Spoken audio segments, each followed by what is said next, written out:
అందరికీ నమస్కారం. నేను హిందూ ప్రచార సభ నుంచి యుగాలు, కాలము, కాలభ్రమణము, భారతదేశము మరియు కలియుగ వివిధ యుగాల గురించి మీకు వివరించబోతున్నాను. జగత్ సృష్టి ప్రారంభమైన నాటి నుండి నేటి వరకు ఎన్ని యుగాలు, మహాయుగాలు, మన్వంతరాలు గడిచిపోయినాయి. అలా గడిచిపోయిన యుగాల్లో కృతయుగం 17,28,000 సంవత్సరాల కాలం. త్రేతాయుగం 12,96,000 సంవత్సరాల కాలం. ద్వాపర యుగం 8,64,000 సంవత్సరాల కాలం. కలియుగం 4,32,000 సంవత్సరాల కాలం. ఈ 4 యుగాల మొత్తం కాల 43,20,000 సంవత్సరాలు కలిపిని దీనిని ఒక మహాయుగం అంటారు. ఇటువంటి కొన్ని మహాయుగాలు కలిస్తే మన్వంతరం.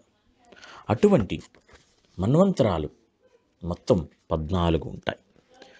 ఆ 14 మన్వంతరాలలో స్వయంభువ, సార్వోచ్ఛాది అని 6 మన్వంతరాలు గడిచిపోయాయి. 7వదైన వైవస్వత్వ మన్వంతరం జరుగుతుంది. ఇంకా జరగవలసింది సూర్య సావర్ణి, దక్ష సావర్ణి, బ్రహ్మ సావర్ణి, ధర్మ సావర్ణి, రుద్ర సావర్ణి, రౌస్య సావర్ణి, ఔత్స సావర్ణి అని 7 మన్వంతరాలు. ప్రస్తుతం జరుగుతున్న 7వ వైవస్వత్వ మన్వంతరంలో ద్వితీయార్థ ప్రథమ మహాయుగంలోని అరుదైన ఆఖరిదైన కలియుగం ఇప్పటి వరకు 5,112 సంవత్సరాలు గడిచిపోయింది. ప్రతి యుగంలోనూ రాగద్వేషాల వల్ల, అధికార బురదర్పముల వల్ల, ప్రకోపించిన దుర్మార్గుల వల్ల ప్రజలకు, ప్రపంచానికి కొన్ని ఉపద్రవాలు సంభవిస్తూనే జరుగుతున్నాయి. అలా సకల లోకరక్షకుడైన శ్రీమన్నారాయణుడు భూలోకములో అవతరించి శిక్షణ, దుష్ట శిక్షణ, శిక్షరక్షణ చేస్తుండడం ప్రతి యుగంలో జరుగుతూనే ఉన్నది. ఆ మహాయుగంలోని కృత, త్రేత, ద్వాపర యుగాలు గతించిపోవడంతోనే కలియుగం ప్రారంభమైంది.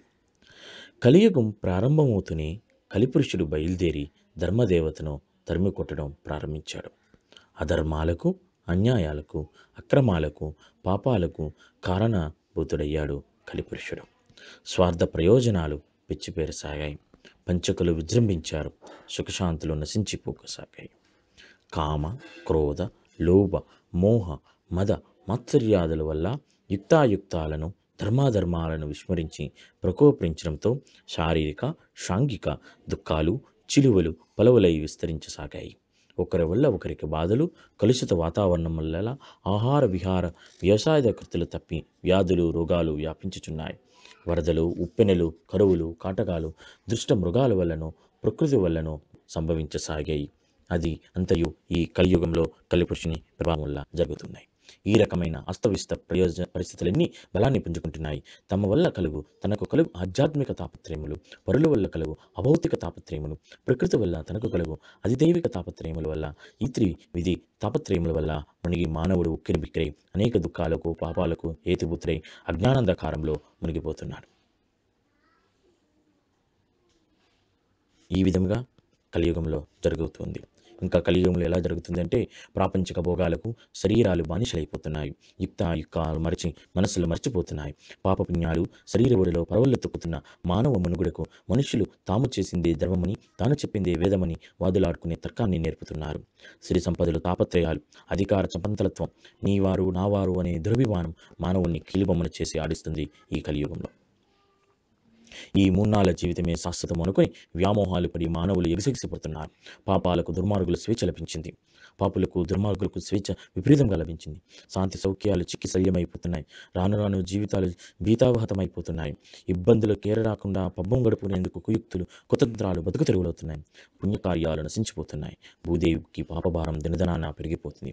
ఆ భారం మరీ మోయలంతగా ఉండడంతో మన ధరణిమాత వైతుల్యపోతుంది. ఇదంతా కలియుగంలో ఈ కలిపురుషుని ప్రభావం వల్ల జరుగుతున్న ఈ వైపరీత్యాలు ఆపి అల్లకొల్లాలను అరికట్టి బీభత్సవాలను తొలగించి ధర్మకార్య సమర్థనకపోతే ఇక భూమాత నశించిపోవడమని భూమాత బెంగటిల్లిపోతుంది. ఈ సమయంలో శ్రీమన్నారాయణ ధర్మ సంస్థాపనకు నడుము కట్టక తప్పని సమయం వచ్చిందని ఆలోచించి భూమాత శ్రీమన్నారాయణకు తన మరణం విలపించుకుంటుంది. ఈ యొక్క చిన్న మీరు కాలాలు యుగాల గురించి తెలుసుకోవడం జరిగింది. మీకు ఏమైనా సందేహాలు ఉంటే మాకు తెలియజేయవలసిందిగా కోరుతున్నాం. నమస్తే. సర్వే జనా సుఖినో భవంతు. ధర్మో రక్షితి రక్షః. Be Hindu, be proud, be a Hindu. Thank you. నమస్కారం.